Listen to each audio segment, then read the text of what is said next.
What's going on, everybody? Today we got ourselves our Europa League predictions here as the tournament's kind of taken a weird turn after the virus has really, muddled things up all over the world.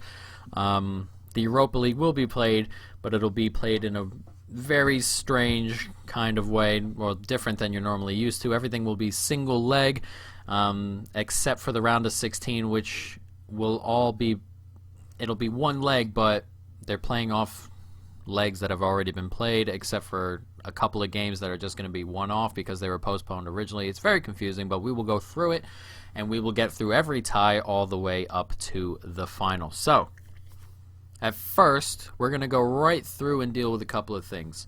A couple of teams that have already been in and off and out, and a couple teams that we're just going to have to deal with. So we're going to start with Manchester United. Not much to say here because they're 5-0 up, 5 away goals. They're going to play their second leg. It's kind of irrelevant. We don't need to talk about that. Manchester United are going to go through to the quarterfinal. Another team, or another two teams that are also like that. Basel are 3-0 up on Frankfurt, 3 away goals. Frankfurt could come back there. They've just not had a great season, Frankfurt. I don't expect Basel to throw away a 3-goal lead, a 3-away goal lead, and I expect them to move on. So Basel and United are through to the quarterfinal. That's 2 of the 8. Next we have Leverkusen and Rangers. Leverkusen are just the better team. Whether Kai Havertz is playing or not will be a bit of a change, but I think even if Kai Havertz does move and doesn't end up playing in this Europa League thing, there's a lot of up in the air with him at the moment, with him and Chelsea. I think Leverkusen are going to go ahead and push Rangers aside. 3-1 being the first leg in Scotland. I expect Leverkusen to hold on to their 3 away goals, their 2-goal lead, and move on. So if we can get those 3 out of the way. 3-1, 3 through. 3-1 is the score now for Leverkusen. 3 teams through: Leverkusen, Basel, and Manchester United. So now we can talk about a couple of other things. Istanbul Basaksehir and then Copenhagen. This is a pretty tough one. Istanbul won 1-0 at home. That is a really good result. And then they'd only have to get themselves an away goal. Really, do you think Copenhagen are going to blow them away in front of nobody? I don't know. Small teams like that in European competition really rely on crowds. Obviously, a lot of teams rely on crowds when they're at home, but small teams like that really rely on the atmosphere in games like that. I don't think Copenhagen will obviously have that, but I think Basaksehir are good enough to go grab another goal. It would give them an away goal. Copenhagen would need 3. I just think the Turkish side are going to sneak through in the end. I think they grab a goal. Maybe Copenhagen win their tie 2-1, but Shakhtar would go through on away goals anyway. So I think we're going to put them on into the next round, and 4 teams in the quarterfinal now. Next we have Olympiacos and Wolves. Now this all of a sudden became obviously it's a big tournament for everybody. You win, you get a Champions League spot. But for Wolves, they're going to be waiting on European football in general. This may be their only way into any European competition. They may fancy themselves here. Wolves are a good side. Faded away a little bit, and there are games where they don't show up, and then there are games where they're really good. So we'll see what happens there. But they went to Greece, got a 1-1. They have the away goal. I think they're good enough to go ahead and beat Olympiacos in this second leg. So I like Wolves to go ahead and sneak through this tie here, move into the quarterfinal. It'll be tough. Won't be easy, but I think they're good enough to go ahead and get through. So I like Wolves to move on into the quarterfinal. 3 spots left. One would be for the winner of Shakhtar and Wolfsburg. Shakhtar won their first leg 2-1 away from home. That is a good result. Shakhtar are a good team. Don't forget. And they may sneak into the Europa League every once in a while, but this is a Champions League quality side. It normally is. With a 2-1 lead, with a lead going into that second leg, something to protect, and away goals. Wolfsburg would have to come in and score twice without reply. I just don't see it, especially when the game opens. Shakhtar can get the ball to their really silky, quick players, and I think they're going to at least find a goal or two. I like Shakhtar to move on into the quarterfinal along with the other 5. Now, this is where it gets a little bit interesting. Getafe, Inter Milan had their their first leg postponed, and Roma and Sevilla had their first leg postponed. So these ties will be one-offs, and there will be no away goals, there will be no home goals, none of that. So it's just a one-off tie. It'll go, if it's level, it'll go to extra time and penalties. If it's not, obviously the winner goes through. So it's a one-off tie. Getafe and Inter Milan. This was one I was actually these are the 2 games I was really looking forward to in this round. Unfortunately, they were both postponed, but Roma and Sevilla, 2 really good teams. Getafe and Inter, 2 really good teams as well. Getafe started their year really, really well, and they've had a good year by their standards, but they started off incredibly well. Inter Milan, of course, a really good team, sitting in Serie A, top 2 or 3. They're kind of fiddling with Atalanta at the moment for the last couple of days, but the top 2 or 3, it's a good team, good squad, and they've been scoring goals and playing pretty well. Results may not be 100% going their way every once in a while, but they're really close to being a really, really good team. Excuse me, they've been putting pretty decent performances in as they go along, and as I said, just 1 or 2 players from really, really being a really good team, good manager there and everything. Getafe, of course, maybe not as known to most people around the world who only focus maybe on their league or whatever it may be, but Getafe are a good side, and they play good football, and they play disciplined football, which is obviously incredibly important for a team who's punching above their weight, which Getafe may be slightly punching above their weight, but it's a really good team here nonetheless. As for the game itself, I'm just going to go with the form. I think Inter are going to sneak through here. I think they win this game 2-1 maybe. It's going to be really, really tight. Don't be surprised if this gets to penalties or if Getafe really, work themselves into a position where they can win this game, scoring an early goal and playing on the break. But Inter, I think, are the better team. They've been getting more goals as of late. I think they grab the first goal here, and I think they move on to win. As I said, 2-1 I think is the final here. Inter Milan into the next round. And as for the other final the final round of 16 tie, Roma and Sevilla. This is also a really, really good tie. Both of them are really good teams. Obviously, these 2 teams are always fighting for top 4 spots in their respective leagues. Sevilla love this tournament. They love knockout tournaments in general. And I think they're really more used to this kind of environment in terms of playing these types of games. Roma may not be used to it as much. They don't really get as far in these competitions. They were pretty far in the Champions League, obviously, the last couple of years, but that squad is way different. Roma have a habit of rotating players in and out quite often in terms of the entire squad in general. The squad's probably not up to standard as it was a couple of years ago, but it's still a very good squad. But I'm going to go with Sevilla's, what do we want to call it? Knockout experience. I think they also have the better team on paper, but I'm just going to sneak Sevilla into the next round. This can go either way, but as I said, Sevilla, I think they just have a little bit more experience in this type of environment. I like them to go through 2-1 on the day, Sevilla into the quarterfinal. All right, we are now into the quarterfinal, and these will also be one-off ties, just one leg. Winner goes through, loser goes home. Just simple as that, just a simple knockout. Not obviously how the Europa League normally goes at this stage with the 2 legs normally, but they are pressed for time. So it'll be Wolves will be playing Sevilla, Manchester United will be playing Istanbul, Inter will be playing Bayer Leverkusen, and then Shakhtar will be playing Basel. So there are some good teams still left in this tournament, of course. So we'll start with Wolves and Sevilla. This is a pretty neat one, I think, for me personally. Now, when Wolves overstep or hit above their weight against some of the bigger teams, you notice their results They had a very close game with Liverpool. They've beaten City twice. It's those games where they sit back and hit on the break. I think this is a tie that's built for.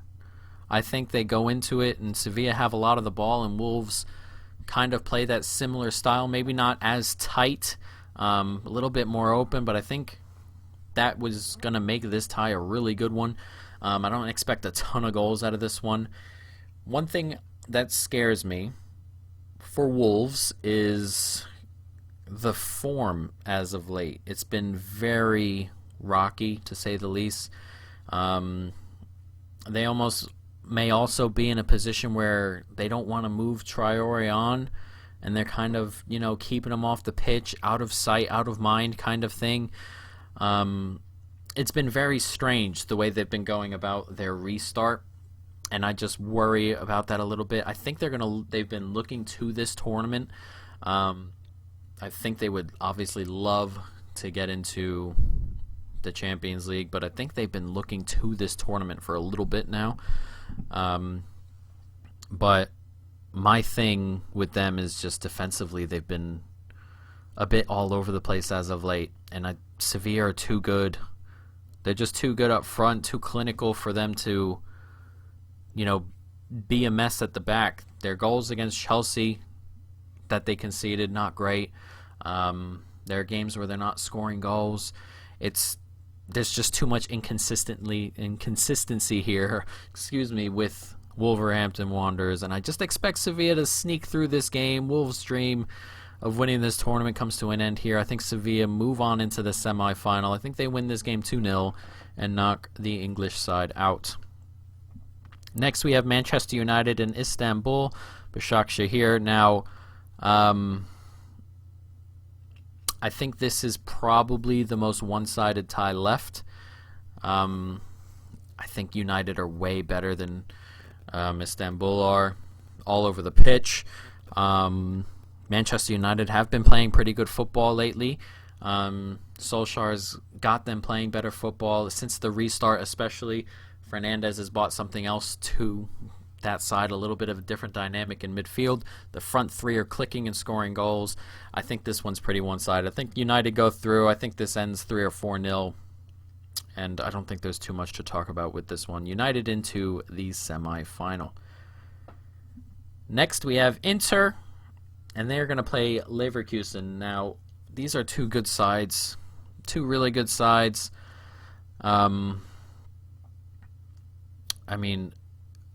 There's not too much to say in that term. I think these clubs are relatively even.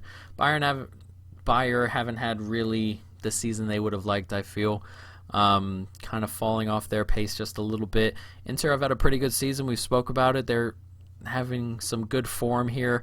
But I think Inter are going to sneak through against Bayer Leverkusen here. One thing that I can't get out of the back of my mind is Havertz. I think if he's still here and he's causing a problem, he may not be playing. And it's not just the fact that he may not be playing. He just may be causing a problem in that locker room if he's just kind of sitting around and, their best player, in theory, is just being a pain and wanting to go. That affects the whole team. That always does. Happened with Coutinho at Liverpool, Sterling. It happens all the time. Hazard. Hazard's wasn't as bad. He was pretty quiet, down to himself, really, Hazard. But the big players who want to leave, it really affects the squad. And I think that may just help Inter here. I think they are slightly the better team, Inter anyway, in slightly better form. And I think they go through. Inter move into the next round. I think this ends 3-1. And Inter go into the semi-final. In the final quarterfinal, we have Shakhtar and Basel. Maybe not the best teams left in the tournament, but dangerous ones, especially in Shakhtar's case. This is, I don't want to say this is one-sided, but I think Shakhtar are the better team here. They've definitely got better players up front, I feel. They play better football for me. Basel will probably sit back and, kind of try and hit on the break. But I think Shakhtar are the better team here. Both these teams are pretty experienced in terms of getting deep into Europe. or the Europa League. Shakhtar probably more often in the Champions League than not, but Shakhtar, I'm just struggling to see past them winning this game. Basel would have to be really on point, really defending well. I just don't see it. Basel do concede goals here and there against the bigger teams they play. I mean, they run a not so great league, so clean sheets are tough to look at with any conviction unless they're against some of the bigger teams. They do tend to concede a little bit. I think Shakhtar are going to sneak by here. I think they win this game 3-0. Well, not necessarily sneak by, is it? 3-0. I think they're the better team. They move into the semifinal. I just don't see it. I just don't see it with Basel. And now we are in the semifinal. We have Sevilla and Manchester United, and then Inter and Shakhtar. There are 4 good teams here. We're going to start with United and Sevilla, and this is probably the most level tie, I would think. United are playing really, really well. Sevilla are a good team. They can defend. They do like to get stuck in and, really cause problems. If United let them get to that early and we get to 50 or so minutes and it's 0-0, that probably favors Sevilla a little bit more. Frustration out of the midfield, frustration out of the forwards. That's what Sevilla like to do. They like to cause problems. If they can hang on, as I said, keep it 0-0, 50, 60, 70 minutes, then they really grow into themselves, and I expect United to kind of go for it just a little bit, and Sevilla can hit on the break. I just think United, though, the way they're playing at the moment, the goals they're scoring, I think they grab a goal early enough to kind of draw Sevilla out and then take advantage of that a little bit. This game can definitely go either way, especially in a one-off, but I think United are just going to sneak through here and move on into the final. The last semifinal will be Inter and Shakhtar, and this is actually probably going to set up and be a pretty decent semifinal. Shakhtar are built to hit teams on the break. They've got pace all over the pitch. And Inter will probably be holding onto the ball most of the time, I would feel, as they pick and probe at a Shakhtar defense. The issue, I feel, is mostly how Inter play. 3 at the back, 5 at the back, maybe. It's difficult to break on a team who plays like that. So I think Shakhtar's main method of grabbing goals against bigger teams kind of nullifies itself just a little bit here. Just the way that Inter set themselves up. I think Inter are going to sneak through here. I'd like this to end 2-1.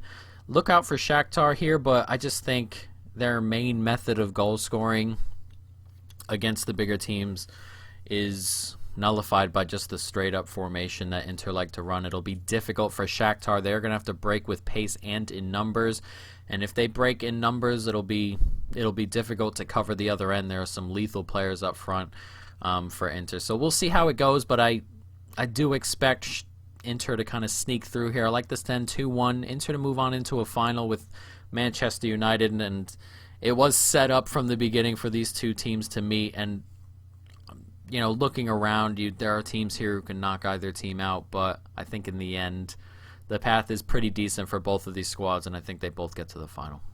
And now we have that final. Manchester United are set to play Inter in the Europa League final. Both these teams will be in the Champions League next year, so it's kind of all about the silverware. It's going to be a difficult one. This is going to be tight. I expect Inter to try and suffocate that United midfield and strike force, a lot of sitting back and trying to really break and hit United that way. We were talking earlier about seeing if you can frustrate United, fouls, keeping it tight, holding on to the ball. We'll see how that happens if Inter do that. They also have the strikers to cause United's defense problems. The defense is the weak point here at Manchester United, and if you can go at them a little bit, especially with the 2 strikers they've got up front, Lukaku will be a handful. Lautaro Martinez is always going to be a handful, a really good striker. 2 really good strikers up front. The width that they will carry. There's some good players all over the park. Something about this game seems like a Manchester United win to me. Something just does. Inter, there are some good. It's just the more I talk about Inter, the better they seem. But there's something about Manchester United here where I think they can grab an early goal. If they do, I expect them to kind of walk away. I think they're really going to be up for this, especially after going out in the semifinal. Feel good after getting into the Champions League in the end. A good performance against Leicester, really. I just think they're going to be up for this. They're going to want this trophy more. I think they want the trophy itself. They want some silverware to cap off what United fans, I imagine, will be thinking is a good season from what it was. I just think they're going to want it more. They have the ability. These teams are probably really, really even. Inter may edge it, but there's just something here. Everything on paper to me kind of says Inter. As I said, the way they play, the players that they have matched up here, I'm in reality looking for a little bit of United magic, some magic somewhere in the front three in the midfield, to go ahead and sneak away here. My head tells me Inter, my feeling tells me Manchester United. So we're going to go with Manchester United to win this one 2-1. Let me know how you guys think about it in the comments down below, and look forward. We're going to be doing, we have a Champions League one out and about. We are also going to have ourselves week by week in the Premier League predictions coming, and of course the big tournaments as they come along, guys. But that's going to be it. Manchester United for me to win the Europa League. But that is it, guys. Hope you've enjoyed. Stay tuned for more. And peace.